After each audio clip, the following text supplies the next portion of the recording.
Hey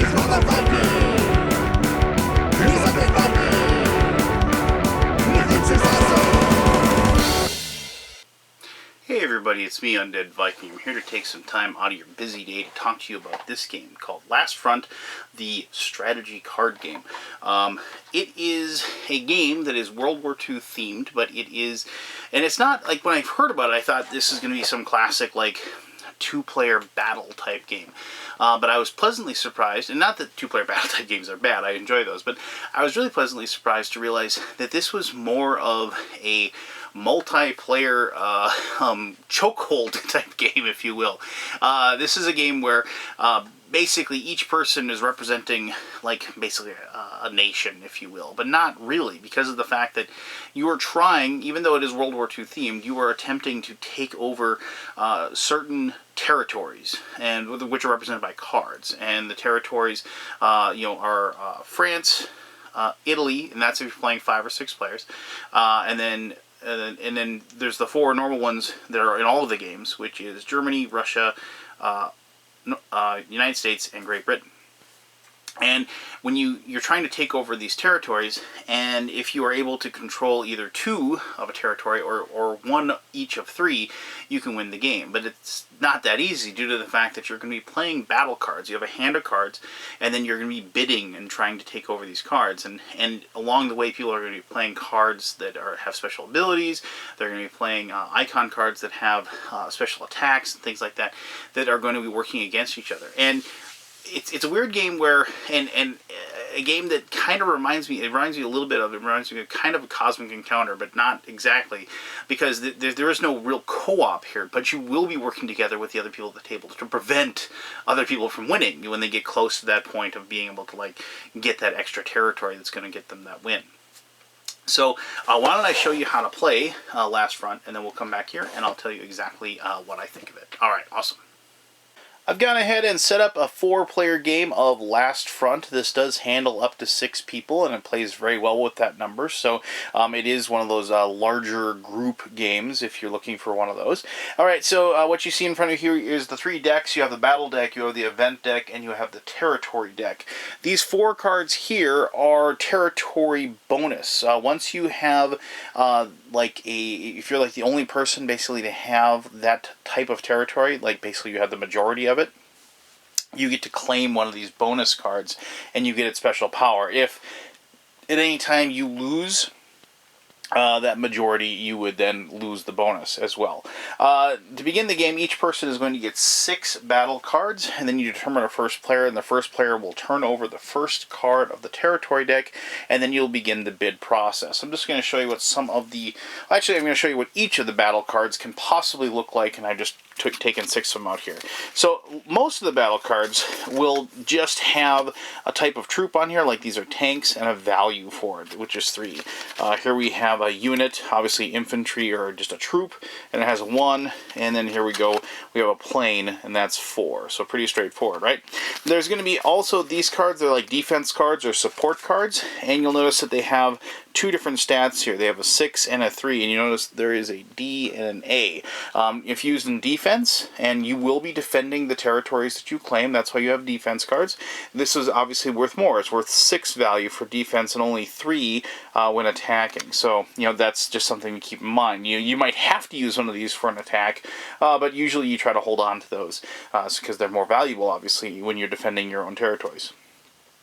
Finally, we have special and icon cards. Special cards, they have a little power, and they basically breaks the rules of the game. So this one, when you play this card, you swap 1 card from any opponent's display when you're doing a bid, and I'll explain that in just a moment, and you would display with 1 of your own, so you'd swap cards, basically. And you notice there's also a value up here, which is it's worth 1, so you can use it for 1 or the other, but not both. The same thing goes for an icon card. An icon has a value up here. You can see it says 3, and then it says here, defense unit cards receive a +2 bonus even if used for an attack. And so this is a card that you can play with a bunch of these defense cards, right here, and then you could, obviously improve the power with them if you had Zhukov here. So there you go. That's like the 6 different types of cards. So, and I should mention there is one other type of card that basically says draw an event card, and then you draw the top event. And I'll show. Actually, let me just show you a couple event cards here quick. So when you play draw an event card, you are drawing an event off the top of the deck, and you're kind of hoping that this will mix things up a little bit and hurt your opponents and hopefully help you out. Like here's an event winner. All players suffer a -1 unit card penalty for the rest of this battle. Apply after all the modifiers are resolved. Does not affect player with the Soviet Union captured territory bonus. So, pretty straightforward, right? And then like here's one, secret weapon. Remove 1 card of your choosing from each opponent's display. So you can just, if you got those events, you could use those. So to begin with, like I said, you start off with 6 cards. Let me just take 6 cards here. And everybody would get these 6 cards, not just me, obviously, in this situation. And then if I'm the first player, the first thing that happens is I get to draw 1 more card, because as the first player you get to do that. And then when you're the person that draws the territory card, you turn the territory card over and you see what we have. And so we have Great Britain. And just so we can see like the Great Britain bonus card here, playing unit cards receive a +1 card bonus, +1 to their value per card bonus. Immune to a Gremlin special ability card. So, if we get that, we would get that bonus. And so what happens then is that the first player that turns over the card, and notice that at this beginning of the game, nobody has claimed another territory. Like, I don't have a territory in front of me. I don't have this USSR, or nobody over here, or here, or here, or whatever is controlling a territory. The very first turn, you're just going to turn over, and this is the one we're going to go after. And then what the first player has to do, they can't not do it. They have to put in a bid for that particular card. So they can look through this and they could say, it's like, okay, we got a typhus card, we got to hold on to that because it says here, select one opponent and discard all of the troop unit cards in their display. Does not affect player with the United States capture territory bonus. Interesting. But, we can just go ahead and put together. Now, we could go like all in and just play, a bunch of tanks and planes, because we got some pretty good cards here. But you don't want to necessarily do that, because you do only get to draw cards like one at a time, and so it's kind of lengthy to get cards back in your hand. So you want to kind of play it a little bit safe. So maybe you would take like maybe a tank and a plane like this, and you'd say, okay, that's my bid. And so you have a total of 4.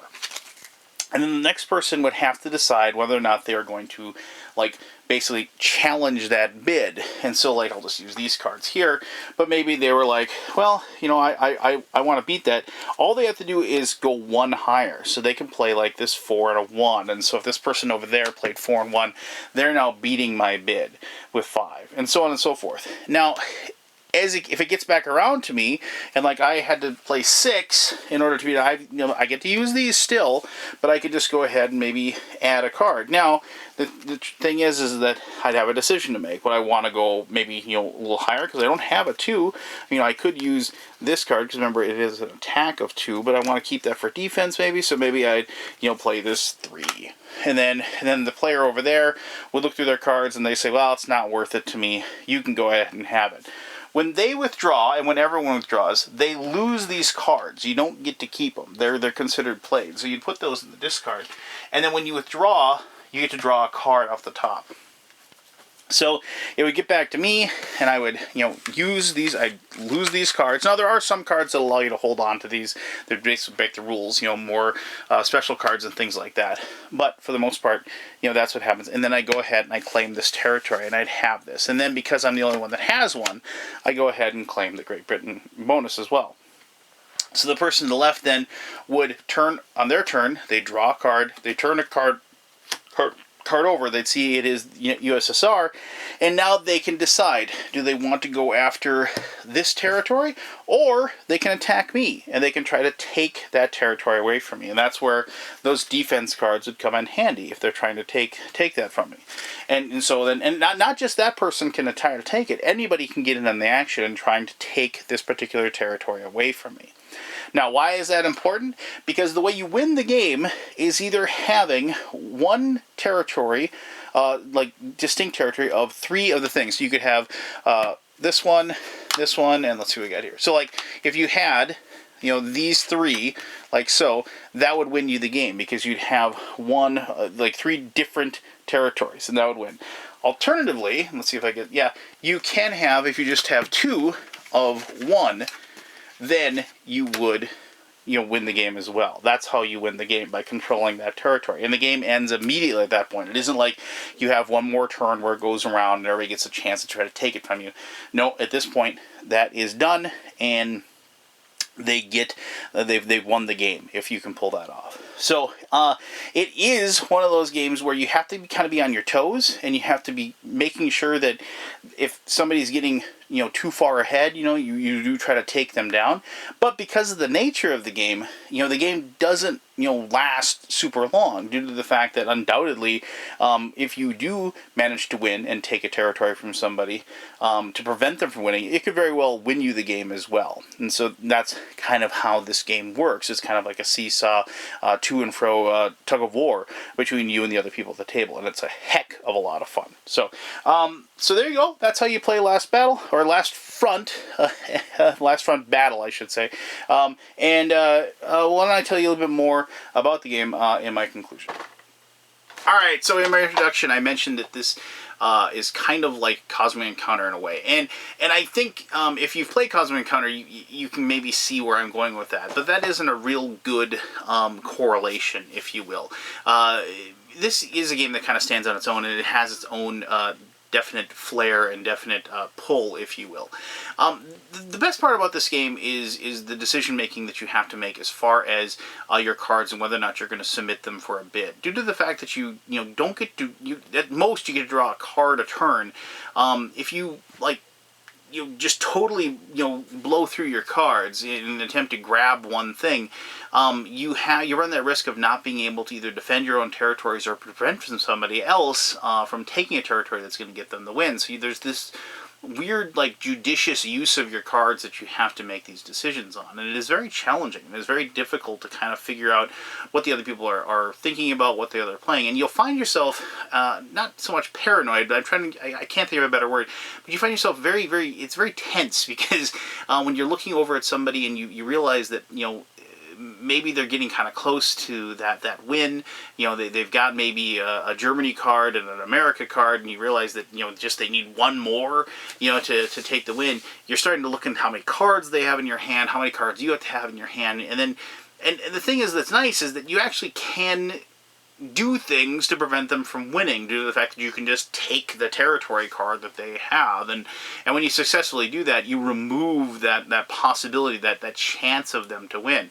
Now, that's not to say that when they turn a territory card over and it's like, oh, it's Russia, exactly what I need, let's fight over this, that kind of stinks a little bit, due to the fact that having the Russia card in your hand is a lot easier to defend, due to the fact that you can have those support or defense cards, and plus, you just there's a lot of selling going on as far as conversation when we play this game. And this is not a game for, tight-lipped, closed-mouth players. This is one of those things where you're cajoling other people. It's like, look, you gotta beat this guy. He can't get that far ahead. And even though you are, wanting to win, you have to convince other people that they have to prevent that person to win, and you can kind of lay in the weeds and, and just, waiting for your chance to spring forward and snatch the victory away. And that's kind of, one of those things I alluded to in the gameplay, was the fact that this game doesn't take a long time to play, which is nice, basically because I think I'd be at each other's throats a lot more if it lasted too long. But because of the fact that, as you're getting through these territories, the game can only last a certain number of turns. Eventually, somebody's, going to get that win around, you can get the win almost right away, but you're going to get that win around the 5th or 6th turn, usually, just because of the different territories that pop out and the chances for each person to claim that. So, a combination between, trying to have making the correct decisions as far as the hands and the cards that you have and what you do with those, plus just the fact that you got a lot of table talk going, a lot of interaction between the other players, and because of the fact that you basically have to claim victory by stepping over and shoving your opponents down and climbing over them, really made this game a lot of fun for me and my gaming group, because this is definitely that type of conflict-driven game that we really enjoy. So there you go. That is Last Front. If you have any questions about the gameplay or anything else, I'd be happy to answer those questions to the best of my ability. As always, I greatly appreciate you taking the time to watch this video. And until next time, this was the Undead Viking, and I'm telling you to have yourself one heck of an awesome day. All right, goodbye.